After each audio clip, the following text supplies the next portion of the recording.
2024년 12월 3일 밤 10시 20분 대한민국이 친위 세력에 의해 내란이 발생했습니다. 대한민국 헌정상 6번째 내란이었습니다.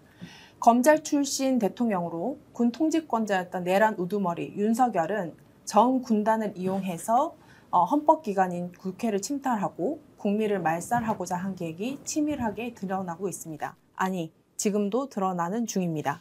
그들의 내란은 실패했지만 내란을 선동하고 동조하는 세력들이 사회 곳곳에 남아 내란에 대한 수사와 재판을 방해하고 국가 전복을 바라는 것처럼 활개치고 있습니다.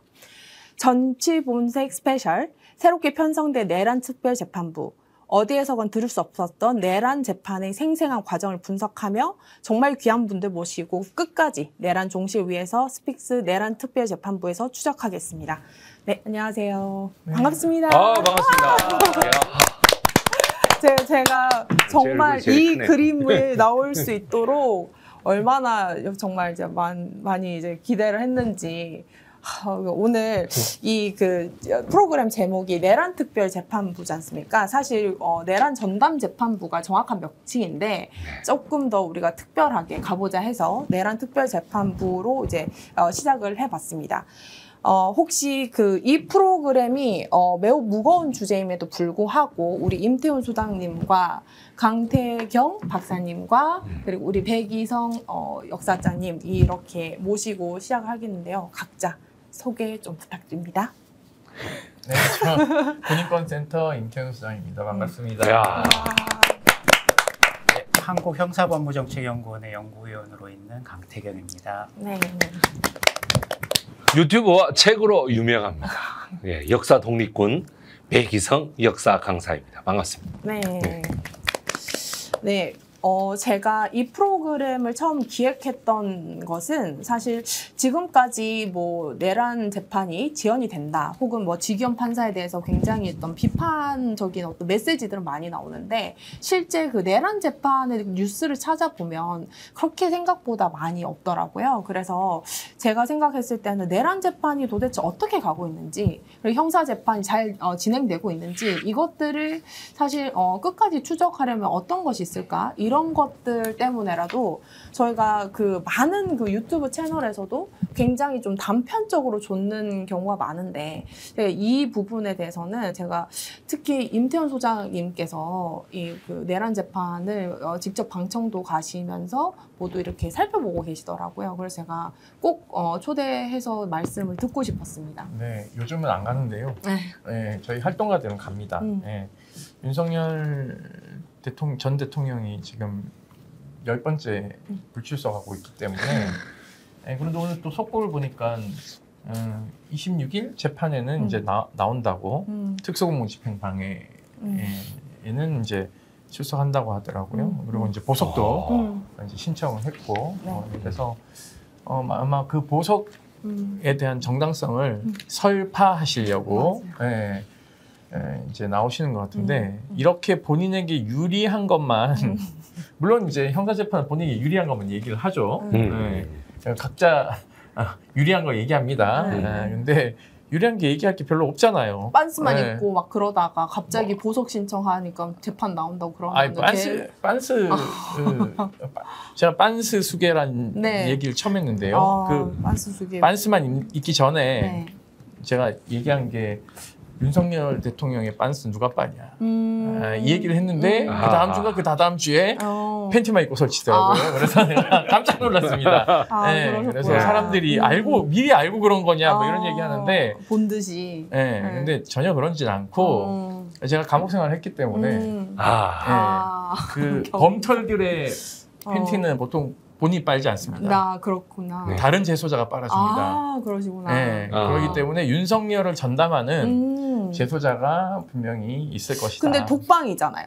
네, 독방이라도. 왜냐하면 밖에서 빨아주는 독방. 사동 청소부가 있어요. 제가 사동 청소부를 했기 때문에 그 교도관을 보조하는 청소부가 있어요. 우리 그 강태경 박사님 일일 교도관 하지 않았어요? 네, 해봤습니다.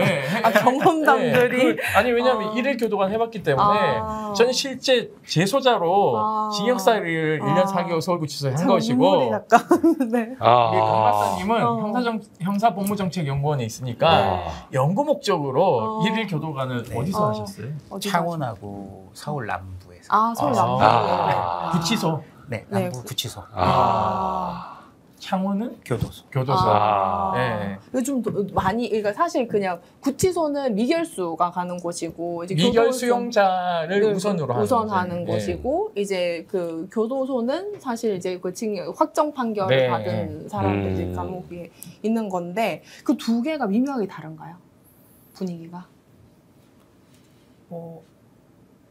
주로 있는 사람들이 이제 수형자들은 교도소에 위주로 있어서 엄격한 규율을 받는데 이제 구치소에서는 수형자도 조금은 있지만 대부분은 수용자, 미결수들이 있어서 그쪽에서는 이제 접견권 같은 것들이 주로 많이 돼서 이동이 잦고요. 그래서 교도관들이 도리어 더 힘든 점도 없지 않아 있습니다. 그렇구나. 그래서 빤스숙의 창시자셨군요. 그래서 이게 이제 구치소 이제 독방에 있지만 사실은 거기가 세탁기도 없고 그리고 그 탈수하는 것만 있어요. 그러니까 손으로 이제 다 모든 걸 다 이제 해야 되는 거죠. 그래서 본인의 그런 이제 빤스 누가 빠냐 뭐 이런 얘기를 하는데 빤스 벗고 빤스 입고 설치실 누가 알았겠습니까? 아니, 물론 이제 그런 행위들을 하는 사람들이 좀 있긴 하죠. 누가 하냐면 마약 사범들이 보통은 자기 처우 가지고 검사들하고 딜하려고 이제 뭐 수사 이제 그 출정이라고 표현합니다. 나가는 걸 나가야 되는데 이제 개기는 거죠. 보통 이제 기동 타격대가 와서 정청래 대표 그런 얘기했죠. 똘똘 말아서 데리고 나오면 된다가 그 실제 그 교도관이 쓰는 표현이에요. 멍석 같은 거 이렇게 그러니까 말아서. 이제 왜 똘똘 마냐 하면 다치면 안 되니까. 그러니까 막 저항하잖아요. 그러면 이제 자해할 수도 있거든요. 그러니까 이제 똘똘 안전하게 말아서 이제 오는데 옛날 징역 방식이고 요즘은 이제 그 보호 장구들이 있어요. 일단 이제 복싱할 때 쓰는 이제 안전 장구가 우리 그 형 집행에 관한 법률 시행 규칙에 보면 보호대가 있고 그 다음에 이제 혁수정이라고 해서 팔을 이렇게 못 움직이게 이렇게 허리띠처럼 팔을 이렇게 탁 채우고 수갑을 채워서 그 사지를 들고 나오죠. 네, 보통 이제 그렇게 해서 끌고 나옵니다. 이렇게 왜냐하면 이제 강제 구인을 할 수 있으니까요. 근데 지기현 재판부는 지금 10차례 골석 재판을 통해서 강제 구인을 법률상 골석 재판을 하면 안 되죠. 왜냐하면 피고인은 재판에 구속 재판이기 때문에 구속 재판이 아니다 하더라도 재판에 참여를 하는 것은 의무입니다. 그런데 지금 구속됐음에도 불구하고 소위 잡범들 중에서도 아주 질 좋지 않은 마약사범이나 이런 강력범들, 그러니까 내가 더 이상 여기서 사형 이후에는 받을 게 없거나 무기징역 이후에 받을 거 없는 연쇄 살인범들이나 할 법한 짓을 일국의 검찰총장과 대통령까지 지냈다는 법을 아주 잘하는 사람이 그 형 집행에 관한 법률을 무력화시키고 있는 것이 현실이죠. 그리고 서울구치소장 거기에 대해서 아무것도 조치를 취하지 않고 있는 것이죠. 그럼 앞으로 재소자들은 다 골석 재판에 되는 거예요. 그러면 지금 서울구치소장이 아마 변경됐지 않습니까? 교체됐죠. 교체됐는데도 지금 어떤 그 딱히 어떤 그 제재를 하지 않나요? 제재를 안 하는 게 아니라 소장이 바뀐 이후로 일단은 지기현 재판장은 강제 구인을 결정한 적이 없습니다. 없고 그냥 물어봐요. 서울구치소에다가 몰래? 아니요, 그 구인이 가능하냐고 물어봐요. 그럼 답변이 당연히 서울구치소장은 저기 좀 어려울 것 같습니다. 라는 그러니까 누구 손에 피 묻힐 것인가를 서로 이제 떠넘기는 거예요. 지기현은 서울구치소에다가 공을 이제 떠넘기고 서울구치소는 지기현이 우리한테 공 던졌네? 그러니까 우리도 답변을 해야지 물리적으로 좀 어려울 것 같습니다라고 공을 또 던져요. 그럼 또 물어봐요. 그러니까 서로 핑퐁하고 있는 거예요. 그러면서 이렇게까지 재판이 지연이 되고 있는 거군요. 뭐 지연이 아니라 이제 그냥 골석 재판을 진행을 하고 하는 거죠. 그러면 우리 박사님, 제가 정말 궁금한데 10번이나 걸석을 하는 경우에 보석 신청을 하는 정신머리가 있는 그런 재소자들이 있나요? 되게 이례적인 거죠. 그렇지. 예.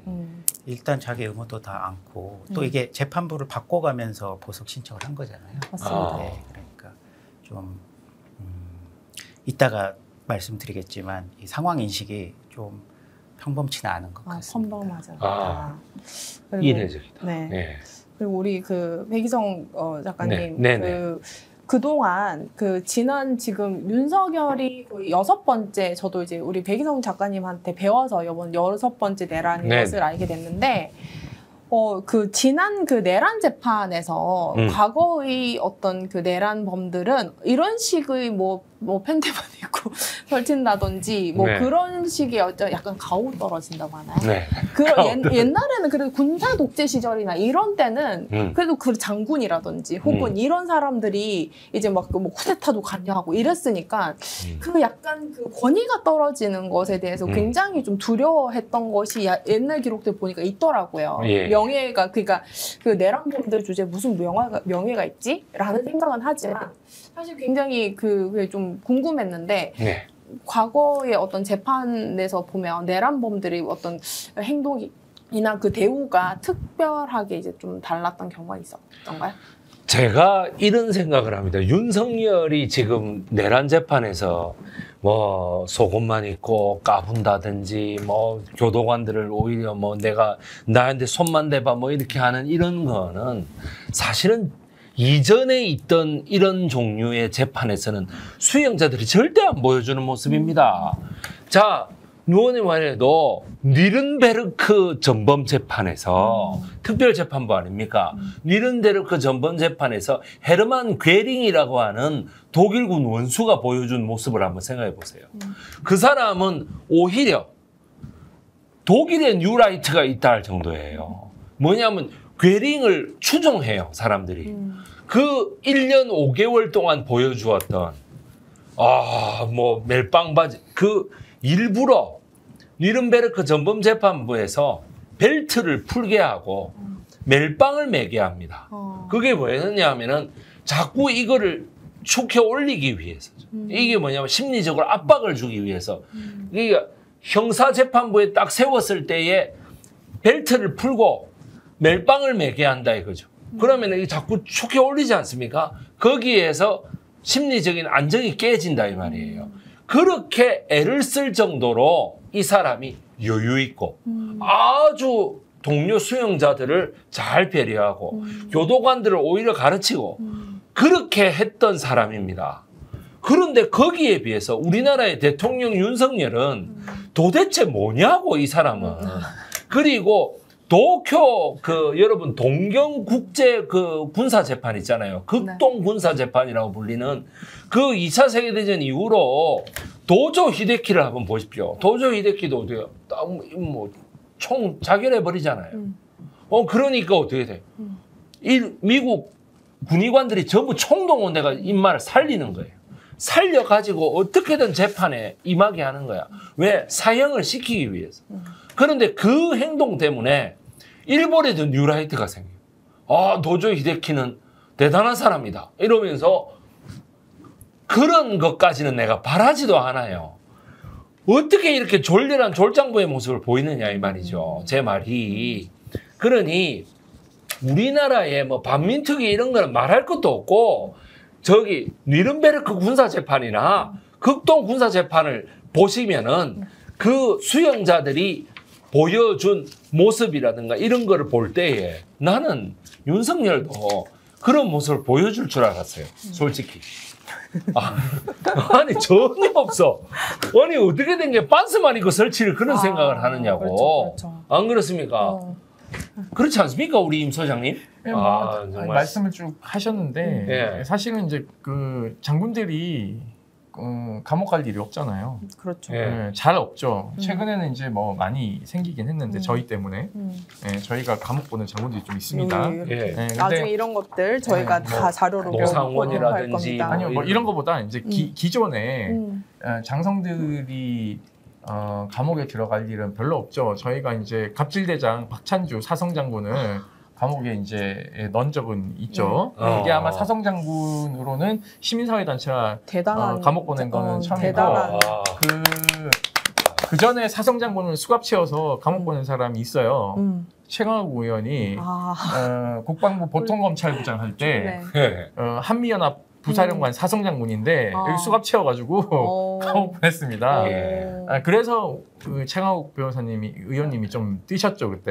근데 문제는 전두환, 노태우 이들도 이제 국가 반란, 즉 구테타 일으켜서 나중에 감옥 가지 않았습니까? 노태우 대통령이 전 대통령이 간 곳이 서울구치소, 전두환이 간 곳이 안양교도소입니다. 네. 그 안양교도소가 가장 열악해요. 지금도 가장 열악합니다. 그러니까 약간 일례를 들면 DJ께서 네. 대통령이 당선된 다음에 진념 재경부 장관한테 갑자기 안양교도소를 갔다 오라고 한 거예요. 그래서 아니 대통령께서 왜 안양교도소를 가라 그랬지? 대통령이 안양교도소에서 수감생활을 했거든요. 그러니까 갔다 오더니 진념 재경부 장관이 DJ한테 뭐라고 했을까요? 대통령님 여기서 어떻게 생활하셨어요? 여기는 사람 살 곳이 아닙니다. 이렇게 얘기를 하는데 그렇게 시설이 열악한 곳에서도 제가 이제 이 두 사람을 칭찬하는 게 아니라 이 사람들도 당시 재판에 불참하기 위해서 빤스만 입고 설치진 않았다. 그렇죠. 네, 둘 다 재판에 제수복을 입고 나와서 손을 둘이 부여잡고 맞아요. 이렇게 그 유명한 사진 있죠. 자료 있죠. 있나요?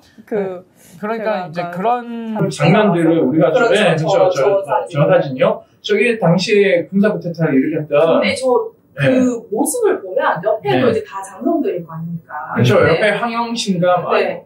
그런데 다 옷들이 정갈해요. 사실은 이제 정갈할 수밖에 없죠. 이게 저기 수영자복인데. 네, 아니 막 안에 딱 넣고 이렇게 했는데 윤석열은 그 메리아스 입고 그렇게 했다는 거잖아요. 그렇죠. 그리고 미필이지 않습니까? 네, 그러니까는 저는 참 미필인데 저기 전 공간을 이용해서 내란을 이런 생각 감에 하나 이런 생각을 늘 그나마 했었거든요. 다행인 게 네. 미필이 친위 쿠데타 일으켜서 실패한 지점도 있는 거예요. 군대를 잘 모르니까.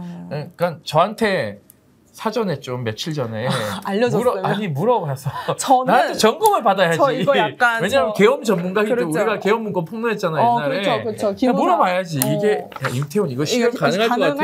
그러니까 나한테 물어봤어야 되는데 안 물어보니까 실패하는 거죠. 그러니까 지네들끼리 대충 김용현하고 짝짝꿍대에서 노상훈 수첩에다가 막 죽일 놈들 막 적어놓고 그렇게 하니까 아니 사실은 수거가 말이 좋아 수거죠. 네. 그거는 정확하게요.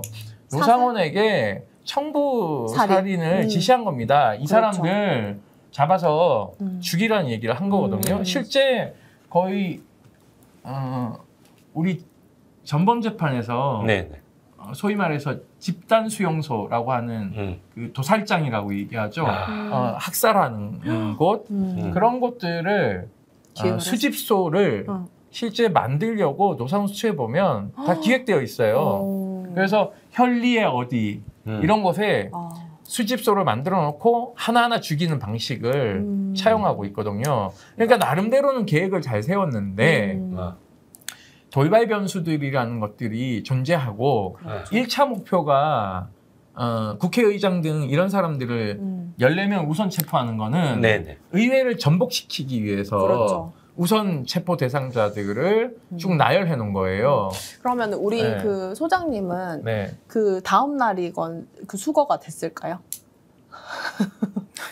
성공했다면 저는 확신을 하는 게 전 영연백 들어갔을 것 같거든요. 이게 많은 분들이 제가 그 탄핵 집회 광장 이제 저희가 비상행동하면서 시민사회 분들이 자기가 명단에 없다고 막 너무 열심히 운동을 열심히 안 한 것 같다 이런 표현을 하길래 저 완전 그 실망했잖아요. 내가 실망하지 말라 그랬어요. 왜냐하면 노상훈 수첩 저는 원본을 봤어요. 원본이 아니라 이제 카피본을 봤어요. 보셨어요? 그러니까 글씨가 거의 휘갈겨가지고 무슨 소리인지 무르는데 그래서 무당 불렀잖아요. 이 글씨가 맞냐고. 그 자기 전보로 가는 뭐 어디 저기 전남에 있는데 거기한테 물어보려고 나중에 했는데 초대할까 싶어요. 분 부르실 땐 저 네. 부르지 말고. 하여튼, 예, 그래서, 이제 쭉 적어 놓는데, 500명의 명단이 500명이 있는 게 아니라 500명을 1차 수거 대상으로 해요. 그러니까 500명의 명단은 따로 작성되어 있을 개연성이 높고 그 중에서 대표적인 사람들을 나열합니다. 그래서 14명이 있는 것이고 그 14명보다 확대된 사람이 박정훈 대령이나 또는 민주노총 양경수 위원장도 민주노총 양경수 위원장 개인을 타겟팅한 게 아니라 그 양경수 위원장은 반드시 체포 우선 대상이고 그렇지. 민주노총 지도부에 대한 체포하는 계획도 있어요. 거기. 그래서 정의구현 사재단도 포함되어 있는 거예요. 그러니까 정의구현 사재단에 대한 조직도를 그려놨겠죠. 대표 신부님이 계시고 거기 핵심 주동자인 신부님들을 파악하는 게 있는 것이고 그 실행됐으면 국제적인 문제가 됐겠군요. 국제적인 문제가 되는 게 넘어서는 거죠, 사실은. 그거는 뭐 진짜 내전이 일어나는 겁니다. 그건. 예, 그럼요. 예. 그래서 내란죄가 형법상 되게 무거운 게 사형, 무기 뭐 이렇게 돼 있는 게 내라는 내전을 전제하는 것이기 때문에 예. 형량이 굉장히 가볍지 않다라는 말씀을 드리고 싶어요. 그러면은 아까 이제 특별재판부에 대해서도 말씀을 주셨는데 이런 윤석열의 어떤 조금 더 주제를 당겨서 여쭤보려고 합니다. 윤석열의 어떤 것 그리고 제가 봤을 때는 지금 내란주의 업무 종사자들의 태도들이 되게 이제 중요하게 다뤄져야 되지 않을까라는 생각을 해요. 왜냐면은 제가 국회 청문회를 봤지 않습니까? 그때 국정조사를 이제 와서 전부 다 이제 우리 자료 있을까요? 전부 다 띄워져 있던? 자료 띄우는 동안 네. 속보를 하나 속보를 좀 하나 손든 사람들이 왜 이래 많아? 합참의장. 다 이제 내란주의 종사자들. 아니 주요 종사자는 아니고 그 김선호 차관은 주요 종사자는 아니고 근데 그날 뭐 했는지 들여다 아니 저 사람은 저 합참의장 아니에요? 합참의장은 문제가 있죠. 저는 저기에 있는 사람 중에 왜 문제가 있냐면 제가 설명을 드리면 합참의장은 군령권, 그러니까 군은 군정권과 군령권이 있어요. 이게 뭔 소리냐면 군정권은 군의 인사를 하는 사람이고 군령권은 실제 군을 움직이고 군을 지휘해서 전쟁을 수행하는 게 합참의장이에요. 그래서 합참의장이 내리는 단편 명령 없이는 군대가 이동할 수가 없어요. 그러니까 이동하면 다 명령 위반에다가 어떻게 되냐면 항명에다가 반란이에요. 그렇죠. 그러니까 그날 밤에 국회에 출동한 군인은 계엄군이 아니고 반란군이에요. 정확하게 표현하면 반란군이고 왜냐하면 이게 되게 중요한 포인트네요. 중요한 포인트죠. 왜냐하면 합참에 반란 수계 아닌가요? 윤석열? 반란 수계이기도 한데 그게 반란죄로 처벌했으면 좋겠어요. 그러니까 이제 반란죄는 군인에게만 적용되는 거니까 이제 포괄적으로 내란죄로 이제 적용하는 건데 이게 이제 단편 명령이라는 게 있어요. 이 단편 명령을 내리면 이런 거예요. 그러니까 합참의장은 계엄 상황이 터졌다는 걸 알잖아요. 대통령이 계엄을 선포했어. 그럼 계엄법에 의해서 본인이 계엄 사령관이 돼야 되는데 계엄 사령은 본인이 안 시켜요. 그리고 막 군대가 움직여. 그러면 합참의장은 뭘 해야 되냐면요. 기자회견 따로 해야 돼요. 맞죠. 지금 친위 구테타가 일어났고 내 명령 없이 군이 이동하는 군대는 모두 반란군으로 간주하고 모두 체포하라고 지시해야 되는데 그거 의무를 하지 않았어. 그러니까 저 사람도 사실은 나쁜 사람이에요. 그러니까 방조범인 거죠. 그렇죠. 근데 저 사람 지금 잘 전역하고 계시는데 조은석 특검 뭐 하는지 모르겠어. 저 사람 안 잡아가고. 그리고 아까 그 손 들고 옆에 있던 사람이 강호필 지작사령관인데 강호필 지작사령관도 지금 여인영하고 노상훈하고인가? 노상훈하고 전화를 엄청난 3개월 동안 3개월 동안 엄청 전화 통화를 하고 이랬다고 하는데 자기는 억울하다는 거예요. 근데 노상훈 수첩에 되게 중요한 핵심 포인트가 있어요. 뭐가 있냐면 강호필이 등장해요. 뭐라고 얘기를 해놨냐면 노상훈 수첩. 역구테타 발생 시. 그러니까는 뭐냐면 이 친위 구테타를 진압하는 군대가 출동하는 역구테타. 자기들 입장에서는 역구테타 이용 시 그 역구테타군을 진압하는 반란군을 진압하는 군대를 진압하는 걸 강호필한테 시켜야 된다라고 적시해놨어요. 그러니까 약간 이제 이군이네요. 약간 그 이방에서 후방에서 약간 앞에서 덤벼오면은 아니요. 그게 아니죠. 네. 그 지금 국회를 전복하기 위해서 출동했잖아요. 군대가. 이 군대를 진압하러 오는 군대가 있을 수 있죠. 그렇죠. 그리고 의회가 전복됐을 때. 네. 자, 봤지? 의회 전복했지? VCT 화상회의로 다 보고 있으니까. 김용현 장관이 지금부터 내가 계엄령을 대통령에 선포했고 군은 내가 지휘한다. 내 명령을 어기면 항명죄로 다스리겠다. 그 항명죄로 다스려진 사람이 박정훈 대령이잖아요. 오늘 박정훈 대령 3일 훈장, 그러니까 뭐죠? 보국 훈장 3일장 지금 받는다고 속보 나왔는데. 박수를 한번 칠까요? 네. 오늘 너무 기분 좋은 소식이었습니다. 그렇죠? 그러니까 군인들이 이게 박정훈 대령 꼴 나겠구나라고 생각하고 이제 다 쫄고 있는데 VCT 화상회의로 다 보고 있단 말이에요. 근데 옆에는 YTN을 틀어놨어. 연합뉴스TV나 상황을 봐야 되니까 이거 무음해놓고는 그럼 싹 보고 있는 거예요. 그럼 의회가 전복되잖아요. 그러면 군대 출동시켜야지 하고 출동시키는 거예요. 근데 여기서 어떤 사단장은 병력 출동 준비를 하라고 지시하는 사단장이 있고 반면에 야 우리 사단은 병력 출동 준비하지 마. 움직이지 마. 지금부터 아무것도 하지 마. 라고 하는 사단장도 있어요. 이번에도 있었어요? 이번에 있었죠. 이런 옥성을 가려내야 돼. 서울의 밤에서도 그때 어떤 분이었죠? 그 무슨 장군이에요? 그 정우성 그분이에요. 정우성? 윤태진. 아니야. 장태환. 왜 그러세요? 극중인물이. 네, 극중인물. 제가 그걸 너무 감명 깊게 정병주 특전사령관. 네, 맞습니다. 저기 누구예요? 정혜인이 아닌 김호랑 중령. 김호랑 중령. 김호랑 중령이 이제 실제 역사적 인물이고 그 특전사령관 정병사령관을 지키다가 반란군하고 교전해서 직사하잖아요. 그러니까 다시 돌아오면 그런 군인들도 있기 때문에 이 개념을 잘 봐야 된다라는 거예요. 그러니까 사실상 무슨 명령이 떨어졌는지 모르고 그날 밤 국회에 들어가서 판단을 막 한 사람들이 있을 거 아니에요. 예를 들면 김영기 중령 같은 경우에는 들어가서 이게 아닌 것 같은데 이거 막 돌파하라 그러고 계속 여단장은 야 뚫고 돌파해! 라고 얘기하는데 이 장군 같은 사람이 돌파해 그러면 일단 수명을 해야 돼요. 수명. 알겠습니다. 그러니까 이렇게. 명 받들겠습니다. 그렇기 때문에 돌파하겠습니다. 그러고는 돌파하지 않고 빠져 이렇게 얘기한다고요. 그러니까 옆으로 빠지거든요. 그리고 옆으로 빠져서 뒤로 돌아 나와요. 병력을 뺍니다. 그러니까 이게 그런 분들이 영웅이시네. 그러니까 이런 이제 경우도 있고 김현태처럼 야 뚫고 들어가 해가지고 나와서 울고 유리 깨고 막 들어가가지고는 국회의원 체포하러 막 다니고 그 다음 날 이제 페이크 기자회견하고. 그러니까요. 막 용산 가가지고. 아니 그래서 제가 이제 우리 박사님한테도 여쭙고 싶은 게 제가 사실 굉장히 저 때는 제가 약간 패닉 상태에 빠져서 거의 매일 밤을 잠을 안 자고. 어디 계셨어요? 저는 그때 집에 있었죠. 집에 왔어야지.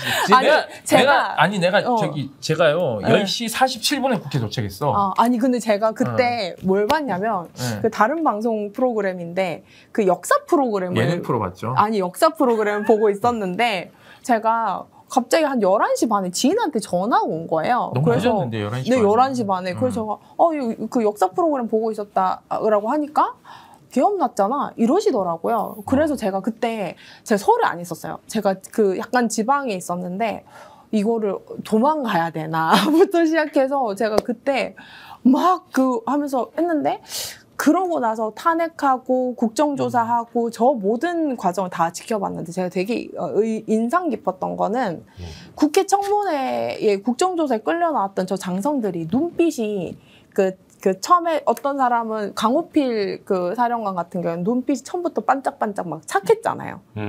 그래서 우리가 속았잖아요. 노상훈이랑 통화한 난 안 속았는데 강호필은 1군단장을 했고 그 1군단 우리 다 속았다니까요. 1군단이 고향 이쪽에 전방 파주 이쪽 지키는 군단장이에요. 거기가 그 무인기 같은 거 날아가거나 할 때 다 거기 잡힙니다. 그러니까 1군단장 자리는 핵심 중에 핵심을 주는 거예요. 그리고 직전에 지작사령관으로 이제 이렇게 임명하고 뭐 이런 과정들이 있잖아요. 네. 그러면은 이제 친윤인 거죠. 그래서 나왔던 청문회 나왔던 그 사령관들이 그때 사실 그 국민 앞에 자기 이름을 걸고 처음 전부 다 이제 내란과 관련된 사람들을 네. 이제 물려 나왔지 않습니까? 그러면은 그때랑 사실 지금이랑 굉장히 사실관계가 발언들이 뭐 한덕수뿐만 아니라 저 장성들도 발언이 굉장히 많이 다르단 말이에요. 이런 것들은 그 어떤 행동 때문에 저런 식으로 많이 했을까요? 지금 그 내란 주요 업무 종사자들이 네, 맞습니다. 왜 이제 내란 초기 네. 하고 현재 네. 행동이 많이 달라지느냐. 그렇죠. 그런 거는 그 사람들 진짜 진정한 내심으로는 알 수는 없지만 네. 관심법을 한번 아니죠.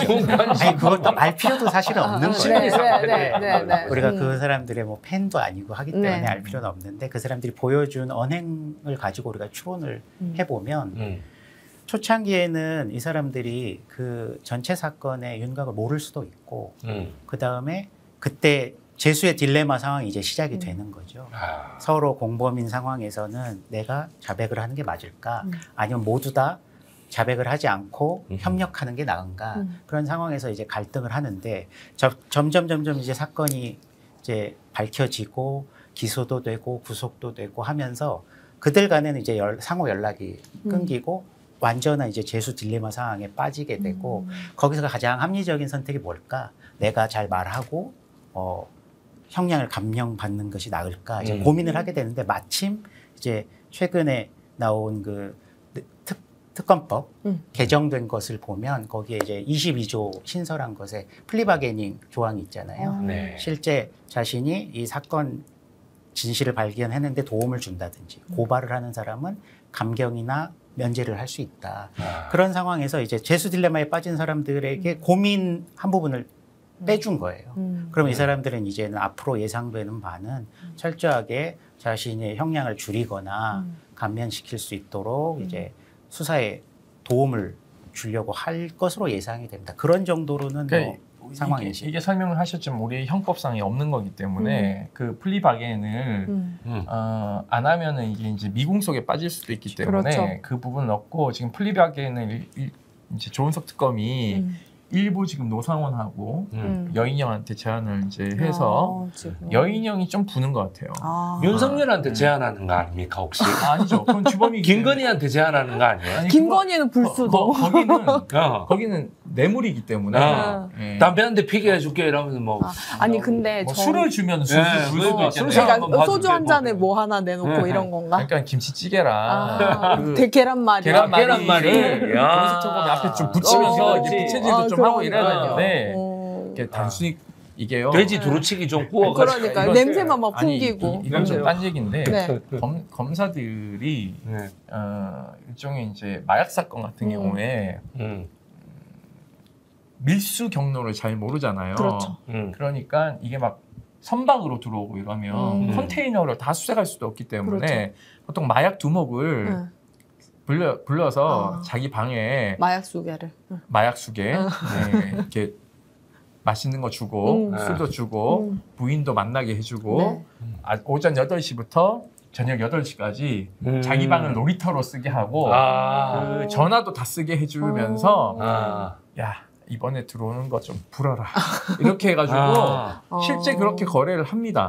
그래서 보면 우리 대거 마약 몇 킬로가 얼마 가치 10억 원을 적발했다 이런 건 대부분 다 그런 거예요. 그러니까 윤석열한테도 내란 특검이 아마 그런 마음이 굴뚝 같을 거예요. 술 한 잔 쏠 테니까 나와라 이렇게 해서 유도할 수도 있습니다. 아니 그 유튜브 댓글이나 인터넷 댓글에 보면 그런 얘기가 많아요. 술상 한번 봐주면 김치찌개 한번 놔주면 다 분다. 그렇게 하자. 빨리빨리 좀 진행하자. 많은 유튜버 유저들이 그렇게 얘기하고 있습니다. 저도 좀 사실 성질이 급해가지고 아니 근데 조은석 특검은 어떻게 했냐고 지금. 조은석 특검은 제가 봤을 땐 지금 약간 사면초가죠. 왜냐하면 잘 생각해 보십시오. 심우정 검찰총장이 짜놓은 판에서 많이 나간 게 지금 행안부 장관 구속시킨 것하고 총리는 구속이 기각됐지만 기소를 붙였고 김용대 드론 사령관 구속영장 기각됐고 지금 현재 기소를 붙였는지 모르겠네요. 기소는 붙이지 않은 것 같아요. 계속 이제 부르고 있고 지금 사실은 군 관련해서는 지금 진행된 게 거의 없습니다. 그렇죠. 근데 저는 일단 이게 굉장히 좀 궁금한 것들은 제가 지금까지는 상하 지시 관계만 나오잖아요. 그러니까 윤석열이 뭐 어떤 지시를 했다. 저는 약간 강철부대 공간인가라는 생각을 해요. 근데 이게 국민적으로 관심이 집중될 수 없는 요소들이 몇 가지 있어요. 맞습니다. 그걸 말씀드리고 싶은데 이게 재판부가 크게 두 곳으로 나뉩니다. 지기현 재판부가 있는 서울중앙지법에서 열리는 윤석열 재판이 있고요. 맞습니다. 그리고 김용현하고 노상원하고 김용군이 재판을 따로 해요. 요것도 지기현 재판부인데 재판은 따로 합니다. 그리고 조지호 경찰청장, 김봉식 서울경찰청장이 또 재판을 따로 해요. 그러니까 재판이 세 무대기예요. 세 개고 군인들은 군사법원, 그러니까 국방부, 대통령실 옆에 있는 중앙군사법원, 거기 박정훈 대령 맨날 우리 행진에서 들어가는 곳, 거기서 박정훈 대령에게 무죄 준 재판부에 지금 김종일 중령이 하는 재판장이 있는 요 재판부에서 박안수 계엄사령관, 여인영 방첩사령관, 수방사령관 이진우, 박종근, 그리고 문상호 정보사령관, 이런 사람들이 군인들은 여기 다 재판받는다. 그러니까는 이게 크게 두 개로 나뉘는데 중앙 안에서도 지기현 재판부에서도 세 개가 쪼갈려지니까 사람들이 집중이 안 되는 거예요. 이게. 그래서 이제 이게 사람들 거리에서 멀어지고 있고 무엇보다도 지금 현재 내란 수계가 재판이 안 나오니까 방청석이 대법정 150석인데요. 10명도 안 옵니다. 기자 6명, 군인권센터 활동가 2명, 나머지 윤 지지자들. 그러니까 뭐 윤석열이 안 나오니까 그러니까 지기현하고 윤석열이 머리 좋은 거예요. 국민들로부터 자기들의 재판을 이렇게 무관심하게 만들었잖아요. 1차적으로. 그리고는 조금 문제되면 나 12월까지 할 거야 라고 하는데 12월까지 재판 안 끝날 가능성이 매우 높습니다. 안 끝나죠. 왜냐하면 지금 성토론은 조의대가 전열을 정비했잖아요. 전국 법원장들 싹 불러 모아가지고 야 내란 전담 재판부 위원이니까 결사적으로 반대해라고 하면서 물타기 시작한 게 지기현 재판부에 갑자기 판사 한 명을 꽂아줘요. 이건 재판 개입 아닌가요? 두 번째, 어제 서울고등법원장이 심리 속행하겠다라고 전담 재판부를 만들겠다. 이게 다 조의대 구상입니다. 그러니까 조의대는 전열 정비하고 싸울 준비한 거예요. 왜냐하면 내년 6월 지선까지 끌어라. 그러면은 이재명 지지도 낮아질 거다. 그러니까 그때는 국정 지지도가 계속 60이나 50을 찍을 수 없을 거 아니에요. 그럴 때 이제 뒤집기를 시행하면 어떻게 하냐면 이건 가상 시나리오인데요. 내년 2월이 법관들 정기 인사예요. 그러면은 내년에 이재명 대통령 재판 그 스톱시킨 재판부들 재판장들 싹 바꾸고 재판 속개해라고 할 수도 있어요. 그러면 사법 쿠데타? 그러면 흔드는 거죠. 최초로 현직 대통령에 대한 재판 속개해서 이거는 탄핵감이다라고 밀어붙일 수도 있는 거예요. 그건 모르는 겁니다. 그렇죠. 왜냐하면 구속 취소 처음에 내가 될 수 있다 그러니까 사람들이 우리 헌정사의 구속 취소는 형법 교과서에만 있는 건데 임태훈 소장 너무 생각이 과한 거 아니냐고 늘 나한테 그래. 계엄도 한다 그랬을 때 나보고 과대망상 아니냐, 너 왜 김민석 편드냐, 뭐 이런 얘기 했을 때도 나는 한다고 생각한다 그랬더니 저는 고발사주 당시 때 저는 뭔 짓도 다 한다고 하면서 저 그때 최초 보도했던 그 전혁수 기자랑은 제가 이제 그 계엄할 것 같지라는 얘기를 사실 대통령 당선 전에 12월 달, 그러니까 21년 12월 달부터 저희가 얘기를 했었어요. 그래서 왜냐면 검찰총장 때 했던 짓이 있으니까 이 짓을 했다면은 뭔 짓도 한다라는 생각을 했었거든요. 그러면 제가 하나 더 여쭙고 싶은 게 지금 서울고법에서 이 3대 특검 기소 사건, 특히나 이제 뭐 내란 재판뿐만 아니라 이 3대 특검 기소 사건을 집중심리 재판부로 운영하겠다라고 했는데 제가 저희 사전에 미팅을 할 때 우리 그 박사님은 사실 그 고법에서 재판부 운영을 속개하겠다라는 것이 크게 의미가 없다라는 의견을 주셨어요. 네. 의미가 없다. 의미가 없다기보다는 네. 그게 그 모든 형사재판에서 1심이 가장 중요하거든요. 그렇죠. 네, 네. 1심이 가장 중요합니다. 증거도 가장 많이 현출될 테고 가장 또 기억도 더 그렇죠. 선명할 테도. 근데 그거는 지연시키고 나중에 항소 이유들, 쟁점을 가지고 중심적으로 이제 또 간결하게 재판하는 그런 2심을 신속하게 한다? 그거는 이게 사건의 실체적 진실을 발견하는데 그게 도움이 될까 싶습니다. 네. 그러면은 그러니까 네. 실제 사실심을 1심에서 거의 다 한다고 봐야 되기 때문에 이게 이제 물타기의 일종이죠. 그리고 이제 내란 전담 재판부는 시간 끌면 끌수록 통과 못 시킬 거라는 조이대 확신이 선 것 같아요. 네. 왜냐하면 재판이 저희가 처음에 직위원 재판부가 이상하게 재판할 때 저희가 앞에 가서 막 싸우고 맞습니다. 들어갔고 네. 직위원 재판장한테 손들고 재판에서 스스로 기피하고 물러나라라고 얘기하고 제가 그다음부터 안 가잖아요. 그때 큰 왜냐하면 역할을 해주셨군요. 군인권센터는 내란 전담 재판부를 만들어야 된다는 게 대선 5대 과제 중에 하나입니다. 근데 이거 신경 안 쓰고 있다가 지금 된통 당하고 있는 거예요. 네. 그러니까 조이대는 내란 전담 재판부가 법이 통과되는데 시간적 물리적 한계가 있으니까 12월까지 직위원이 재판 마치면 어차피 이건 내란 전담 재판 못 간다라고 판단하는 것 같아요. 그럼 우리 백이성 선생님, 우리 지금까지 계속 뭐 내란 전담 재판부가 위헌이다, 네. 위헌이다라고 이제 계속적으로 공격을 하고 있는데 네. 사실 그 여당인 민주당에서 제안하는 그 내란 그 전담 재판부 뭐 네. 어떤 뭐 형사법원이죠, 네. 예, 그 서울중앙지법에서 이렇게 운영하도록 하는 그것은 법률상으로 봐도 사실 전혀 문제가 없어 보이는데 왜 법원 조직법 같은 경우에는 사실 뭐 법률로서 정하는 거기 때문에 이것은 그 법률의 입법 사항이지 사실 뭐 대법원이나 헌법에 규정된 건 전혀 없거든요. 네, 그렇습니다. 그렇기 때문에 이 부분에 대해서 이제 뭐 내란 뭐 재판부가 뭐 역대 없었다는 둥, 뭐 위헌 논란이 있었다는 둥, 뭐 계속 이거 위헌이다, 뭐 헌법 파괴다 이렇게 얘기를 하는데 어떻게 생각하세요? 고려대학교의 차진아 교수가 네. 저번에 추미애하고 한판 붙으면서 검찰청이 뭐 폐지되는 게 헌법 위반 사항이라고 헛소리를 삐삐가던데. 네. 그래야 또 이 많은 그 단체에서 그 내란 특별재판부가 위헌이다. 뭐 이런 소리를 자꾸 해요. 그런데 그 근거로 되는 것이 1949년도에 반민특위가 특별재판부를 운영했던 거. 그게 위헌이다. 라는 소리를 합니다. 그럼 제가 그분들에게 한번 묻겠습니다. 그래, 좋다. 너가 뭐 하는데 위헌이라 하자. 1948년도 재헌헌법에 부칙에 있지 않냐. 부칙의 101조에 그런 내란 8.15 광복절 이전의 모든 악행에 대해서 재판하는 재판부를 둘 수 있다라고 얘기를 하고 있지 않느냐. 그럼 이건 어떻게 할 거냐. 그리고 내란 특별 재판부에 상응하는 게 반민특위의 재판부예요.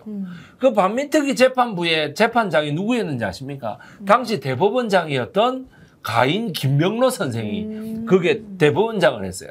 그럼 가인 김병로 선생은 위헌 단체의 대법원장이었다, 법원장이었다라는 얘기입니까? 말이 되는 소리를 해야지요. 우리나라 헌법을 부정하는. 그러니까 아니 말이 되는 소리를 해야지. 아니 그러니까 우리가 제가 그 녹화 전에도 말했지만은 생방 전에도 말했지만은 그쪽에서 일리 있는 얘기를 하면 저희들도 곱씹는다니까요. 아 이렇게 해서 위헌이구나. 그럼 이걸 어떻게 하면 비껴나갈 수 있지? 이런 생각하는데 그쪽에서 하는 얘기가 전부 다 어이없는 얘기들이에요. 아니 당시 대법원장이 재판부장이었는데 가인 김병로 선생이 재판부장이었는데 무슨 이상한 소리를 하고 있습니까? 무슨 위헌이라는 겁니까? 김병로 초대 대법원장은 반민특위 해체에 대해서 대국민 담화도 발표했어요. 예, 그렇습니다. 근데 조이대 대법원장은요. 그날 그 친위 쿠데타 일어날 날 밤에 뭐 했는지 행적도 안 나오죠. 맞습니다. 그 이후에 담화도 발표 안 하고 성명도 발표 안 하죠. 심지어 서부지법이 폭도들에 의해서 그 점거당하고 파괴당하고 10분만 늦게 아마 영장 전담 판사가 나갔으면 살해당했을 수도 있어요. 맞습니다. 네, 그런데도 불구하고 고작 마지못해서 와가지고는 트라우마 치유나 얘기하고 있고 왜냐하면 사법부가 국가의 한 요체인데 입법사법행정부의 하나의 요체인데 행정부 빼고 두 개가 하나는 반란군에 의해서 공격당했고 하나는 전복시키려고 그러고 하나는 폭도들에 의해서 법원을 전복하려고 했는데 여기에 대해서 침묵하고 있다가 지금 와가지고 사법 독립을 막 외치고 있어요. 그러니까 지금 와가지고 세종의 리더십을 얘기하고 있잖아. 제가 이 얘기를 하면 좀 그런데 좀 그런 미친 사람인가? 대법원 가시면 그 며칠 전에 그 법원장 회의하기 전에 대법원장이 이렇게 걸어 나왔잖아요. 그 대법원 대법정에서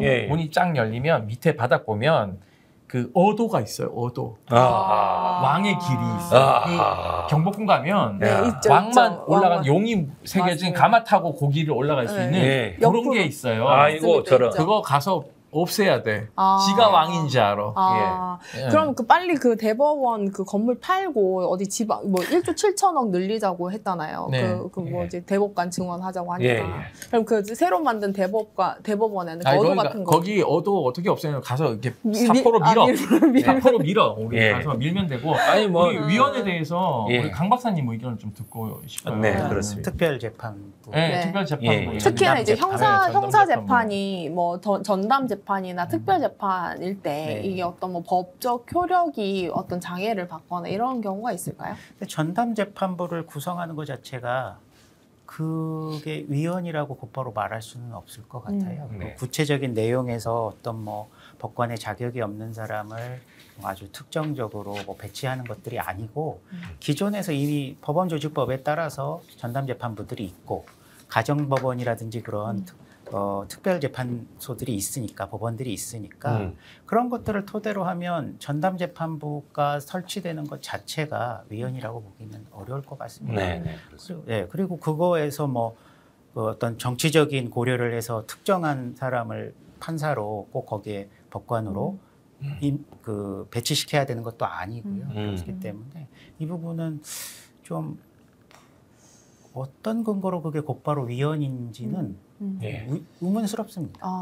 그래서 왜 무슨 지금 이제 뭐 예를 들면 이러고 있어요. 이번 신임 그 전주지검장도 이번 인사입니다. 이번 신임 그러니까 이재명 정부의 신임 전주지검장도 뭐 검찰 해체는 헌법 위반이다. 뭐 이런 소리를 하고 있고. 지검장? 네, 지검장. 이번 지검장 따위가 대단한 권력자시네요. 아니 뭐 그 보셨잖아요. 어제 보셨죠. 그 관봉권 잊어버려가지고는 뭐 잘났다고 나와가지고는 뭐 내가 뭐 어쩌라고 나보고 뭐 이런 아니 제가 그거에 대해서 정말 제가 오늘 이 귀중한 시간에 꼭 한마디 하고 싶은데요. 아니 뭐 이 마이크를 뭐 이렇게 올리고 이런 거는 그렇다 치고 뭐야 최재현이 그거 만웅씨 이런 손 들고 막 완전 다 이게 다 말장난인데요. 아니 그러니까 이 뭐냐면 이라는 거야.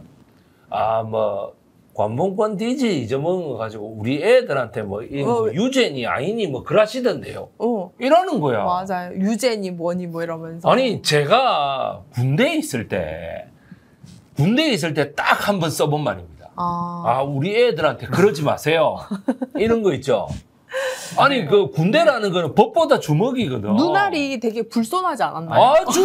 아주 건방졌어요. 저는 근데 그러니까 검사들은 기본적으로 다 그렇게 건방져요. 왜냐하면 제가 설명을 드릴게요. 소년급제를 하잖아요. 그러니까 이제 어릴 때부터 영감 소리 듣기 때문에 다 절로 봅니다. 그래서 과거에 지방에 검사들 이제 처음으로 가잖아요. 그러면 시장, 군수, 유지들 따기 때리고 쫄떡하고 이래요. 제가 경북 영주에 살았는데 우리 아버지 유지인데 우리 아버지한테 못 그랬는데 유지 아니에요? 그런 걸 잘 알아요. 그렇기 때문에 딱 가면 유지들 모아놓고 만만한 놈 하나 딱 보고는 술자리에서 한 놈 줘 패는 거예요. 어린데. 그런 걸 잘하는 거죠. 야 반말해 왜 그 영화 19 뭐예요 그거 저기 아닌데 그 너가 서장하고 밥 먹었고 그 범죄와의 전쟁 보면 뭐 비슷하게 나오잖아요. 검사들 태도 그렇고요. 그 최민식. 그리고 여기 전 지금 배우로 기억을 위원 얘기하는 분들에게 말씀드리는데 얼마 전에 이제 문영배 헌재 그 소장 대행께서 그런 얘기를 하셨죠. 헌법에 뭐라고 나와 있는지 한번 봐라라는 얘기를 했는데 맞습니다. 헌법에 이렇게 나와 있어요. 헌법 102조를 보면 법원에 대해서 나와 있는데 102조에 따르면 대법원에 불을 둘 수 있다. 이항에 대법원에 대법관을 둔다. 그리고 여러 가지 쭉쭉쭉 얘기가 되어 있어요. 그리고 101조에 보면 법원은 최고법원인 대법원과 각급 법원으로 조직된다라고 되어 있어요. 네. 근데 법원 조직법에 보면 대법원이 있고 고등법원이 있고 지방법원이 있고 가정법원이 있고 특허법원이 있고 회생법원이 있고 네. 이런 그 행정법원이 있어요. 법원이 있죠. 네, 네. 법원이 있는데 과거의 법원조직법에는 대법원하고 고등법원하고 지방법원밖에 없었어요. 네네. 그런데 특별하게 가정법원을 만든 거고요. 법을 또 개정해서 뭘 만들었냐면 행정법원을 만들었고요. 그렇죠. 네. 그 다음에 회생법원을 만들었고 회생법원. 특허법원을 만들었어요. 그렇죠. 그러면 네. 내란법원도 만들면 돼요. 그러니까요. 그 우리가 지금 노동법원도 만들어야 된다라고 맞습니다. 얘기하고 있고 그럼 다 위헌 얘기예요? 그럼 부패법원도 부패 사건을 그러니까, 신속하게 할 수 그렇죠. 있게끔 김건희 사건은 부패법원도 해야 되는 거예요, 사실은. 그러니까는 이런 것들을 신속 정확하게 할 수 있게끔 할 수 있는 법원을 만들 수 있어요. 그러니까 차제에 내란 전담 재판부는 재판부대로 법을 만들고 네. 법원 조직법을 개정해서 내란 법원을 이참에 만들어서 네, 그렇지. 상시적으로 내란 법원을 둬야 돼. 왜냐하면 그렇죠. 내란 사건이 또 일어나면 네. 신속 재판을 해야 되니까. 저는 네. 이번에 네. 그 내란이 제대로 처벌되지 않는다면 저는 10년 만에 또 일어날 수 있을 거라고 생각을 해요. 그러니까 네. 저는 12월까지 네. 처벌을 다 완료하지 않으면 네. 즉 여기서 처벌을 그날 목을 쳤어야 됐는데. 아니 12월 달이 형사재판뿐만 아니라 징계 태울 사람들도 다 찾아내서 빨리 해야 돼요. 그러니까 이거 하려면 이재명 대통령의 결단이 좀 필요한데요. 맞습니다. 대통령 직속으로 내란 청산 특별위원회 같은 그건 거 진짜 필요한 것 행정명령을 만들어야 돼. 어. 이거 입법 안 해도 돼요. 제가- 왜냐하면 여기서 그날 무슨 행위를 했는지만 가리고 징계 대상자들은 징계 의뢰를 하고 형사 사건으로 갈 사람들은 수사 의뢰를 해서 빨리 재판과 징계가 이루어져가지고 내란 청산을 해야 되는데 전 12월이 마지노선이라고 생각하고 있습니다. 저도- 이거 놓치면 지선으로 가서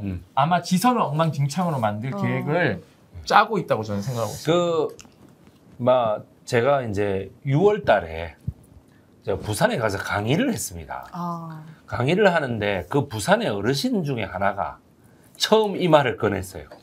내란 특별재판부를 안 해요. 라고 얘기를 하시더라고.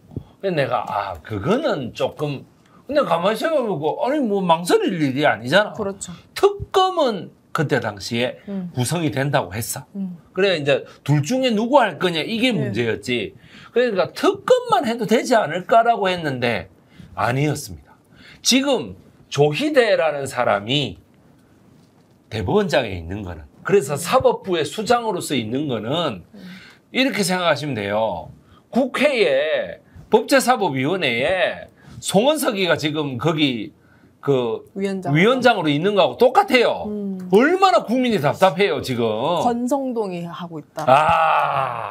그러니까 권성동이 제가 하면은 뭐 봤을 때 이재명이 대통령 하는 거도 열받아 감옥 갈 죽겠네. 사람이 법제사법위원장 하고 있다. 지기현 재판장은 2월에 원래 정기 인사 때 가야 돼요 내년에. 근데 지금 본인이 돌아다니면서 안 간다 나는 이렇게 얘기하고 있고 12월까지 지금 재판이 본인 하겠다라고 초기부터 얘기했지만 증인이 지금 100명 신청했어요. 그 중에 지금 30몇 명 했거든요. 네. 그러니까는 물론 이제 증인 철회를 하면은 선고를 할 수 있지만 계속 늘어뜨리면 내년까지 넘어가면 2월 달에 안 가요, 이 사람. 그렇죠. 그럼 조희대한테 대충 이제 오다 받아가지고 판결하겠죠. 뭐 직권남용. 뭐 그쵸. 내란은 무죄. 뭐 그럴 수도 있습니다. 직권남용. 뭐 1년 내란은 또 네. 뭐 추후 문제고. 그렇죠. 그래서 집행유예 선고하고 풀어줄 수도 있어요.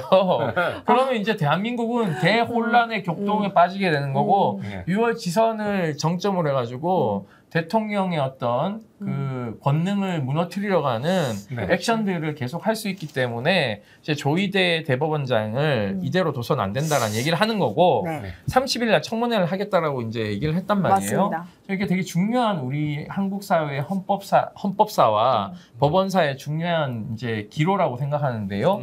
왜 도대체 법관은 국회에 불려 나오면 안 되는 거죠. 그런 모르겠어요. 권한은 누구에게 주어진 건지 제가 강 박사님만 여쭤보고 싶어요. 예. 그러니까 검사들은 나오잖아요. 저도 하나 더 질문. 이 만약에 지금 뭐 내란 전담 재판부가 이제 여당이 이제 입법에 박차고 있지 않습니까? 그렇기 때문에 만약에 통과가 된다고 한다면 지금 그 관할 문제가 있나? 이제 왜냐면 이미 배당돼서 지금 재판이 진행되고 있기 때문에 이게 재배당 절차를 이제 반드시 거치는 뭐 이런 조항들은 이제 만들겠죠. 그러나 이제 제가 생각할 때는 재판부가 만들면 보통은 사실 이 그 새로운 사건에 이제 그 적용이 되지 기존에 진행하던 사건에 대해서는 이렇게 적용 안 되는 그 이제 법률이 많잖아요. 그렇기 때문에 만약 이 전담 재판부가 만들어진다면 이것이 이제 곧장 지금 진행하고 있던 그 내란범들에 대한 그 진행 재판도 이렇게 재배당을 절차를 해서 그쪽에서 할 수 있는 건지 저는 그게 이제 너무 궁금하더라고요. 네. 그게 법률을 만들기 나름인데요. 일단 현재 진행 중인 사건도 이제 법률에서 이런 것도 재배당을 하는 절차를 거친다라고 규정을 할 수는 있을 것 같습니다. 근데 이제 그 부분이 만약에 그렇게 규정을 만들면 예상되는 거는 위헌 제청을 신청을 하거나 또 그게 법원에서 받아들여질 수도 있고 안 받아들여질 수 있으면 안 받아들여진다면 이제 그 피고인 측에서는 헌법소원 같은 걸 하면 일단은 시간이 꽤 길어질 것 같아요. 그래서 그런 게 현실적인 문제여서 가장 기대하는 것은 현재 사법부에서 좀 뭐 기피 신청을 받는다든지 해서 좀 신속한 재판을 하게끔 하거나 또 병합 처리를 해서 좀 1심을 좀 내실 있고 좀 빠르게 진행하는 게 어떻게 보면 이상적인 바람이죠. 윤석열 자체가 워낙 법의 전문가여서 글쎄. 근데 이거 어떻게 하면 빠져나갈까 이 생각만 그냥 계속 하고 안스 있을 입는 거 보니까 그러니까 아니던데. 몇 가지 간과하고 있는 지점이 있어요. 네. 구속 취소 결정을 하게 되는 근거와 사유에 대해서 좀 들여다볼 필요가 있다. 그러니까 구속 취소라는 게 헌정사에 없었던 것이기 때문에 네. 이것을 지금 원래 구속이 일수로 계산하는데 시간대로 쪼개서 맞습니다. 계산했잖아요. 여기에 대해서 수사를 저는 진행해야 된다고 생각하고 맞습니다. 있어요. 네, 맞습니다. 근데 이건 내란 특검의 수사 범위에 저는 들어가 있다고 생각하는데 예. 이것은 사실 공수처에 지금 이미 고소되어 있는 상황이기 때문에 네. 공수처가 수사를 해도 되는데요. 공수처가 거의 엉망진창이기 때문에 지금 엉망진창이 네. 지금 수사 하나도 안 하고 있어요. 그러니까 수사 안 하도 안 하죠. 왜냐하면 하나도 안 하고 얼마 전에 압수수색도 당했잖아요. 압수수색 당했는데 네, 다 털렸어요 지금. 다 털렸는데 네. 최상병 특검이 털었잖아요. 네. 제가 들었는데 네. 갔더니 헐빈하네요? 엄청나게 저항을 하더래요. 그러니까 자기들이 털리는 사건은 저항을 잘해. 근데 권력 앞에서는 종이 호랑이가 되는 공수처가 문제고요. 내란 특검이 이것에 대해서 수사를 진행해야 된다고 봐요. 왜냐하면 네. 이건 일종의 수사 방해이기 때문에 맞습니다. 지기현 재판장이 지금 사실상 조의대 하수인 역할을 하면서 내란 재판을 엉망으로 만들고 있고요. 네. 영장전담 판사들이 3대 특검에 대한 압수수색 영장 칼질을 엄청나게 많이 해요. 네. 최근엔 통으로 압수수색 영장이 기각당하고 이랬거든요. 맞습니다. 제가 무슨 사건이라고 말씀 못 드리는데 초반에도 되게 많이 당했죠. 그래서 이 둘을 결국은 조의대가 딱 틀어막고 있는 상황이라서 내란 특검이 그럼 누구를 정조준해야 되냐? 대법원을 압수수색을 한번 해야죠. 어떤 걸로? 내란의 밤에 내란의 재판을 지원할 군사법원 재판 지원할 계획을 세웠는지 안 세웠는지를 아니 뭐 압수수색 영장이 좀 그러면 질의서라도 좀 보내야죠. 그런데 이걸 지금 안 하고 있다는 게 하나고 지기현 재판장도 통신 기록 같은 거 조회해서 그날 재판 전후로 해서 누구하고 통화를 했고 누굴 만났는지 이런 것도 봐야죠. 왜냐하면 맞습니다. 구치소에 변호사들이 1박 2일을 하잖아요. 구속 취소 네. 이 즈음에 해가지고 그러니까 미리 결과를 알지 않았으면은 그러니까요. 그것도 의심스럽죠. 이것도 수사 대상입니다. 또 하나는 비서관인가 누가 하나 휴대폰 들고 들어갔죠. 맞습니다. 강희구 감옥에 어떻게 휴대폰을 들고 들어가요? 교도관도 못 들고 들어가는데. 제가 정말 또 궁금한 게 이 지금 조의대 대법원뿐만 아니라 뭐 천대엽 이제 법원 행정처장이죠. 이제 지금 보면 그 사실 저는 제가 사법부의 수장이면 그럴 것 같아요. 직위원 하나 때문에 리스크가 너무 커졌잖아요. 네. 사실 그러니까 모든 사법의 불신부터 시작해서 뭐 어떤 내란에 대한 분노를 더 키우고 어떤 이제 그 사법 불신뿐만 아니라 이 그 오히려 내란에 개입이 됐는가 이런 것까지 의심을 받는 이런 상황이라면 사실상 그 대법원 그 대법관들 차원에서라도 어떤 의사 결정이 이미 되지 않았을까라는 생각을 합니다. 대법관들은요, 네. 그 다 한솥밥을 먹기 때문에 네. 자기 약간 자존심 싸움이라고 생각하나? 아니 그게 아니죠. 네. 한솥밥을 먹으면 좀 이게 이상한 연대감이 형성돼요. 그렇기 때문에 저는 이걸 빨리 누군가가 깨야 된다. 우리 대법관들 중에 양심 선언을 할 사람이 필요하다.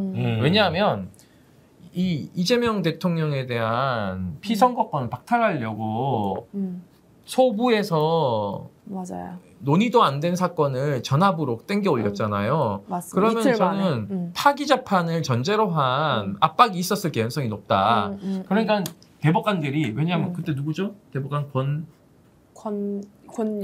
몰몬교 대법관 권영준 대법관. 권영준 대법관은 네. 이 판결에 반대되는 판결을 이미 하급심에서 하지 않았습니까? 그렇죠? 네. 그러니까 이 판결에 동의해 줄 수 없어요, 사실. 네. 그러니까 그 사람이 그러면 왜 자기가 기존에 냈던 판결을 뒤집고 파기환송에 손을 들어줬을까를 의심해 봐야 되는 거죠. 네. 그러면은 조희대 대법원장이 파기 재판을 밀어붙였을 가능성이 높다. 네. 저는 그러니까 파기 재판은 막으려고 대법관들이 그럼 파기환송 해줄 테니 정리하자라고 네. 협의했을 개연성이 높아요. 네. 그러면 이 중에서 누군가가 양심 선언을 해야죠. 그날 전원 합의체 판결하는데 조희대 마이크 잡고 있었잖아요. 그럼 주심 대법관이 내 사건 뺏어갔다고 왜 마이크로 얘기 못해요? 그리고 해야 되는 거죠. 그러니까 그게 한솥밥 먹는 사람들의 문제점이야. 그리고 하나만 더 붙이면 네. 전국 법관회의 같은 거 하면 좀 치받아야 되는데 예전에 사법파동 있을 때 보면 강금실 법무부 장관이 판사할 때요. 전국 법관회의 해가지고 막 치받았거든요. 요즘 그런 게 없어요. 그러니까 기계가 사라져. 사법부가 스스로 자정 능력을 잃었기 때문에 결국은 내란 전담 재판부도 나오는 것이고요.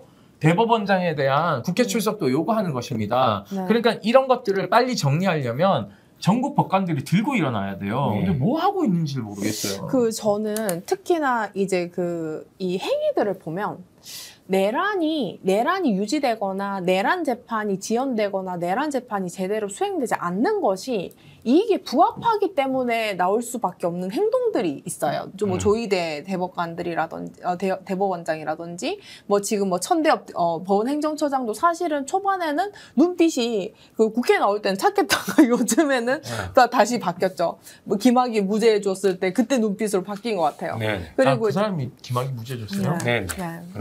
그렇습니다. 나 모르는 게 왜 이렇게 많아? 그리고 그런 것들인데 사실 직위원 재판부도 이렇게 많이 공격을 받는다고 하는데 이게 정치적인 그걸 사실 넘는 수준의 어떤 비위가 발생을 했고. 아니 저는 그러니까 우리 이제 법학자들 중에서 또는 이제 로스쿨 교수님이나 판사 출신 국회의원들 이런 분들이 뭐 세상 못 모르고 얘기하시는데 제발 직위원 재판하는 걸 가서 보셔요. 안 보고 다 얘기하는 거예요. 우리 한번 가볼까요? 한번 가서 보세요. 저는 이렇게 가봐야겠다. 재판을 진행하는 사람 처음 봤어요. 뭐냐면 그냥 아무 말 대잔치를 해도 제지하지 않아요. 재판장은 재판 지휘라는 걸 해야 돼요. 제가 거듭 강조하지만 한 증인이 나오면 2시간 안에 재판 끝내야 되는 겁니다. 그래야지 다음 증인이 나와요. 그럼 하루에 3명을 할 수 있는 거예요. 그러면 재판을 일주일에 못해도 2-3번은 해야 되는데 일주일에 한 번씩 재판에 한 명 나오면 막 공격해요. 인신공격하고. 그렇죠. 윤석열 변호인 측. 네. 그러면은 이걸 제지하지 않아요. 재판 지휘를 엉망으로 하는데 증인도 지금 12월 달까지 늘어져 있는데 그냥 계속 언론에다가 립서비스만 하고 계시잖아요. 네. 그렇기 때문에 직위원 재판장이 하는 재판을 한 번이라도 보고 얘기하시라고요. 위헌인지 아닌지에 대해서. 그 얘기는 현장을 보지 않고 그냥 내가 있을 때는 통상적으로 이렇게 했기 때문에 지기현 재판장을 동료라고 생각하니까 아직도 동료 법관에 대한 공격이라고 인식하시는 굉장히 생각을 나이브하게 하는 판사 출신 의원님들과 판사 출신 로스쿨 교수님들의 저는 문제라고 생각합니다. 헌법 체계 안에 있는 거예요. 우리 헌법은 반민특위 특별재판부도 있었지만 4.19 혁명재판소도 있었어요. 그러니까 과거에 제 취향은 혁명재판소. 아니, 과거에 있었는데 전 이승만이 없앴고 5.16 군사쿠데타 일으켜서 혁명재판소를 없앤 게 박정희예요. 그렇죠. 그러니까 세월이 너무 오래되다 보니까 낯선 것은 이해하지만 그것이 위헌이라고 주장하는 건 낯선 것하고 다른 거죠. 뭐 위헌이라고 주장하는 분들은 그냥 주장하고 싶어서 하는 것 같고. 네. 아니 그래도 말을 그렇게 하면 안 되지. 아니 나보다 더 많이 법을 배운 사람이 아니. 나도 아는데 그렇게 얘기하면 안 되죠. 아니 뭐 그 윤석열은요. 윤석열은. 그러니까. 그리고 이제 우리 그 임태훈 소장님이 하셨던 말씀 중에서 이게 되게 중요한 포인트인 것 같아요. 통상적인. 근데 지금 지기현 재판부도 통상적인 판단을 하지 않았고, 그리고 뭐 심우정도 통상적인 행위를 하지 않았고, 그 다음에 그 특수본이죠. 검찰의 특수본 만들어도 사실 저는 날로 기소하려고 얼른 기소하려고 사실 정권 바뀌기 전에 빨리 기소부터 하려고 저는 이제 그 약간 덤핑 치듯이 기소한 느낌이었어요 그때. 왜 이것까지 내란 특검이 실질적으로 통과되기 전에 기소부터 시켜버려야지 어떤 뭐 증거 보강이나 이런 것들이 단절이 되니까 그래 일사부재리나 이런 것들 때문에 여러 가지 그 이익을 위해서 그러니까 내란범들이 이익을 위해서 굉장히 덤핑으로 그 기소한 느낌이 있었단 말이에요. 지금 되게 심우정이? 네, 심우정. 그때 이제 전 박세현도 거의 공범이라고 보기 때문에. 누구요? 박세현. 그때 그 검찰 특수본부장. 아, 고검장. 네, 고검장. 당시 고검장. 아니, 고검장은 바보지. 아니에요. 왜냐면. 왜 바보냐면. 네, 고발사주 그 명령을 뭉갠 사람이에요. 아니, 그분은 왜 수사 안 해요? 그러니까 수사해야죠. 네, 왜냐하면 이 즉시 항고를 하지 않았잖아요. 맞습니다. 기소에 대해서. 그래서 제가 그때 우리 비상행동에 지금 대검 앞으로 몰려가서 서울고검이 7일을 계기게 만들어야 된다라고 했는데 저희가 38 여성대에 딱 끝내놓고 빨리 집회에 행진하지 않고 넘어가려고 그랬는데 석방이 됐어. 네. 네, 그러니까 사실은 이것도 수사해야 되는 상황이죠. 근데 수사를 하고 있긴 한데 심우정 검찰총장은 지금 최상병 특검이 먼저 압수수색을 했어요. 핸드폰을. 그래서 지금 심우정을 최상병 특검이 먼저 잡아가냐, 내란 특검이 먼저 잡아가냐의 기로에 놓이긴 했죠. 근데 서울고검에 지금 내란 특검이 설치돼가지고 서울고검장 박세환을 배를 가를 수 있을지는 잘 모르겠습니다. 이제 하나둘씩 개업을 하고 계시던데 일단은 오늘 그 내란 재판이 이렇게나 문제가 많았다라는 것을 벌써 이제 저희가 1시간이 다 채울 수 있을까 했는데 1시간이 훌쩍 넘어버렸어요. 그래서 제가 이제 지금부터 이제 이야기를 지금부터 이제 꾸러미를 풀어 나가기 이제 시작할 겁니다. 이 정치본색 내란 특별재판부 첫 방송이었는데요. 오늘 굉장히 이제 다양하지만 얼마큼 그 현재 재판이 엉망진창으로 진행되고 있는지 우리 임태훈 소장님, 강태경 박사님, 백이성 역사학자님을 통해서 이제 많은 분들이 이해를 하셨다고 생각합니다. 그래서 저희가 이제 오늘은 약간 좀 개문발차하는 느낌으로 이제 시작을 했다면 이 다음 주제부터는 이제 이제 뭐 내란 재판 혹은 그 12상 그날의 밤 혹은 그 뭐 노상원과 뭐 김용현 뭐 이런 식으로 굉장히 특정 주제에 대해서 워낙 방대한 이 내란 계획들을 다 살펴봐야 이 7번째 내란이 한국사에서 발생하지 않지 않겠습니까? 네, 그런 목표를 가지고 저가 이제 일단 열심히 준비한 방송 잘 맞춰보도록 하겠습니다. 내일 아마 합참의장 인사청문회가 있을 거예요. 네. 이 사람도 이상하던데. 아니 뭐 이분이 이제 이상한지 안 이상한지는 청문회 때 밝힐 건데 합참의장이니까 계엄에 대한 얘기가 분명히 이제 친일구테타에 대한 얘기가 나올 거다. 맞습니다. 내일 또 이제 어떤 질문과 답변이 있을지 좀 주목할 필요가 있지 않을까 생각을 합니다. 네, 그리고 우리 박사님도 한마디 해주십시오. 한마디. 마무리 발언? 네. 오늘 이렇게 많이 기에 눌렸어. 네, 아유. 우리 귀에 피가 날 것 우리 같죠? 강 박사님도 기가 만만치 않아요. 근데 내향적이기 때문에. 네. 아, 아유, 그렇구나. 네, 말씀 슬슬 잘- 일이 풀리시기를 들었고요. 기대합니다. 네. 다음 회차에는 또 네. 잘 준비해서 네. 조금 말씀드리도록 네. 하겠습니다. 자극적이고 재밌는 네. 그리고 반드시 알아야 되는 그런. 한 가지 네.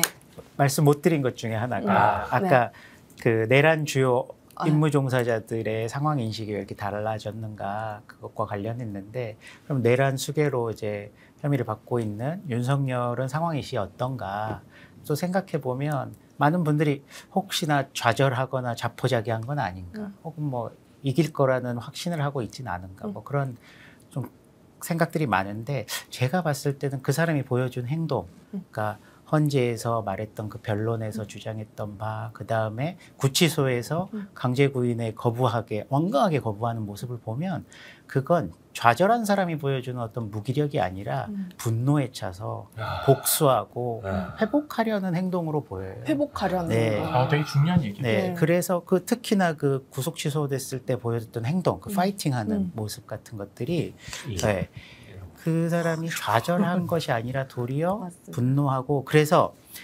이 내란 재판과 수사를 임하는 뭐 수사관분들, 검사분들 그리고 모든 사람들이 아주 기본값으로 그 사람이 뉘우칠 거라든지 자백을 할 거라든지 사건 수사에 협조할 거라는 생각을 안 하고 사람 취급하지 말라는 건가요? 도리어 다른 법과 절차에 따라서 엄격하게 음. 집행을 해야 된다. 예. 예, 그 말씀 꼭 그러니까 드리고 갱생되지 않는 그 범죄자를 신문하듯이. 자, 한번 보세요. 네. 윤석열에게 수갑을 채웠나요? 안 채웠나요? 그날 채웠지 않나요? 안 당연히. 채웠어요. 아. 윤석열에게 수갑을 단 한 번도 채운 적이 없습니다. 네. 그러니까 이게 핵심이에요. 김건희는 김건희- 차고 있던데. 김건희한테 그러니까 이게 뭐냐면 이 수갑 안 차봤죠. 수갑 안 차봤죠. 예, 안 차봤습니다. 저는 수갑을 차봤잖아요. 네. 잠깐 눈물이 잠깐 나는데. 수갑을 차면 예. 기분은 아주 더럽습니다. 아. 그럼 이 차가운 기운이 있고요. 아. 그리고 이 수갑을 가지고요. 상대방의 약호를 죽입니다. 어떻게 채우냐면 이 손목의 모양에 맞지 않는 수갑 형태예요. 그렇죠. 그래서 굉장히 이곳과 거실. 네. 이곳을 살짝 압박해서 합법적으로 약간 아프게 하는 방법이 있어요. 네. 아. 수갑을 채울 때 아. 상대방의 기를 누릅니다. 아. 그러니까는 윤석열은 넌 범죄자야. 내란 이런 수계 느낌으로. 아주 중범죄자임에도 불구하고 이러한 형사 절차를 역적이죠. 거치지 않았기 때문에 회복 탄력성이 매우 높다라는 것을 좀 인지해야 돼요. 그래서 저도 계속 이제 뭔가 느낌에 국가 전복을 노린다라는 느낌을 계속 받고 있거든요. 그래서 그러니까 원래 손목에 법정에 시계를 나올 때 엄청 잘 차던. 원래 수갑을 채우고요. 예. 그다음에 포승줄을 묶어요. 예. 그다음에 이제 법정 앞에 대기할 때 그 포승줄은 풀어주고 그다음에 들어갈 때 수갑을 풀어줍니다. 그런데 이런 과정을 거치지 않았기 때문에 기가 아직도 살아있다. 눈알이 기에서 맞아. 그러니까 이 기를 빼는 게 중요해요. 그러니까 최강욱 의원이 네. 사성장군을 처음에 구속시킬 때 예. 수갑을 본인이 채우지 않았어요. 거기 있는 주임원사 수사관인가? 말단 수사. 말단은 아니죠. 그러니까 주임원사 그쵸, 뭐 그쵸. 주임인가 주임원사일 거예요. 네. 그러니까는 이제 부사관에서는 가장 높게 올라간 그렇죠, 그렇죠. 짬밥이 아주 높은 나이 많으신 네. 분인데 이분이 가서 수갑을 채우는데도 사성장군 하늘 별보다 더 높은 사람인데 수갑 채울 때 얼마나 떨렸겠어요, 그렇죠? 그러면은 최강욱 의원이나 그때 남성원 변호사 그러니까 이런 사람들이 이 수사관에게 얼마만큼 할 수 있어 이런 것들을 치아로 그러니까 가서 딱 음. 길을 누르는 거거든요. 근데 이걸 지금 아무도 못 하고 있는 상황인 거예요. 그러니까는 극렬하게 머리 좋게 지금 저항하고 있는 거예요. 그렇구나. 한마디로 윤석열의 고양이 모가지네요 지금. 고양이 목에 누가 방울을 채울 거냐. 예, 이거구만. 고양이 아니고 예. 호랑이. 예. 그래도 정말. 일국의 대통령을 지낸 사람인데 예. 고양이라고 할 빤스 수 입은 있고 고양이. 빤스 입은 호랑이. 호랑이. 예. 빤스 입은 호랑이. 네. 그렇구나. 호랑이. 호랑이는 호랑이인데 빤스를 빤스 입었어. 입은 멧돼지. 예. 그러니까 이 호랑이에게 예. 누가 올무를 채워서 나올 것인가는 사실은 경험해보지 않았기 때문에 우리 내란 재판부 이제 있는 거죠. 진행하면서 반드시 그 소식을 라이브로 전할 수 있기를 바랍니다. 그 소식은 의외의 곳에서 나올 수 있다라는 말씀을 드리고 싶습니다. 그 약간 장면을 네. 국민들이 저는 볼 수 있을 것이다. 그게 기대합니다. 의외의 장소에서 저렇게? 라고 할 수 있는 방법이 너무 궁금한데요? 반드시 저는 나올 수 있다. 네. 그럼요. 우리 그러면 우리 백이성 학자님 이제 네. 마무리 지어 주십시오.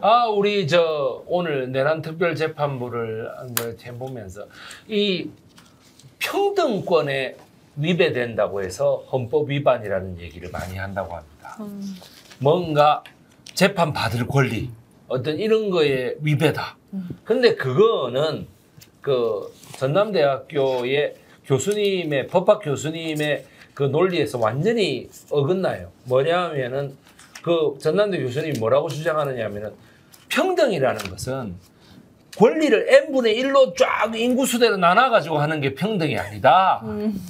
그런 평등을 왜 얘기하느냐. 어떤 범죄자는 범죄자대로의 권리가 있는 것이고 이거는 또 수갑 채우는 사람대로의 권리가 있는 거예요. 이 모든 거를 했을 때 내란 특별재판부는 절대 위헌이 아니다.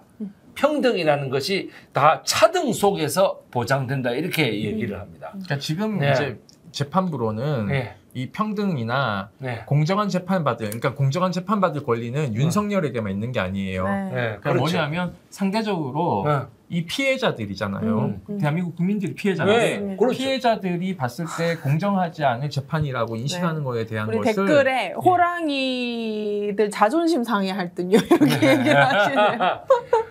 그래서 우리 49년도 6월 6일 날에 폭력적으로 분쇄가 됐을 때의 반민특위는 결국에는 6월 6일 날 그게 그러니까 현충일이다. 맞아요. 6월 6일 날 해체됐어요. 현충일이 그래서 그래. 내가 조선일보가 나한테 그렇게 강력하게 대들었던 현충일이라는 게 리박스쿨 애들이 그렇게 댓글 달고 했던 게 그 현충일이라는 게 그래 6월 6일 날 그래 됐다는 건데 아픈 역사죠. 그 말 그대로 6월 6일에 그래 됐을 때 가인 김병로 선생이 어디에 나가서 그거를 반박문을 했느냐?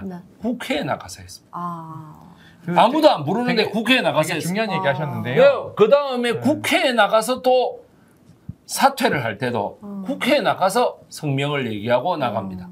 이렇게 가인 김병로 선생은 대법원장이지만 너무나 이해할 수 없는 이승만 대통령의 여러 가지 조치에 대해서 국회에 나가가지고 얘기를 하고 나갔다는 거에 대해서 한번 주목해 볼 필요가 있어요. 그러니까 지금 조희대는 나와야지. 조희대도 국회에 나와야지. 그렇죠. 가인 김병로보다 네가 위대해?